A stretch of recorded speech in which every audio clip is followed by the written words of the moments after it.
السلام علیکم ناظرین، اسلامک مجو چینل میں خوش آمدید۔ اللہ سے امید ہے آپ خیریت سے ہوں گے۔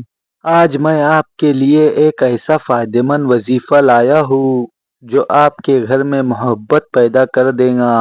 جس کسی کے گھر میں جھگڑے ہو رہے ہو، بھائی بھائی کے جھگڑے، ماں باپ کے جھگڑے یا شوہر بیوی کے جھگڑے، اس وظیفے سے آپ کے کوئی بھی جھگڑے ختم ہو جائیں گے۔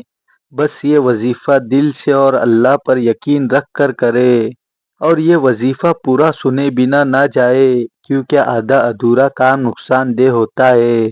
اور اپنے دوستوں کو یہ وظیفہ ضرور شیئر کرے۔ وظیفہ یہ ہے: لو انفقت ما فی الارض جمیعا ما الفت بین قلوبہم ولکن اللہ الف بینہم انہ عزیز الحکیم۔ یہ آیت کثرت سے پڑھے، جتنا ہو سکے کھانے اور پینے کی چیزوں پر دم کر دے۔ انشاءاللہ آپ کے تعلقات بہتر ہو جائیں گے۔ اللہ سب کے گھر میں محبت عطا فرمائے، آمین۔ انشاءاللہ پھر ملاقات ہوگی کوئی نئے وظیفے کے ساتھ۔ اللہ حافظ۔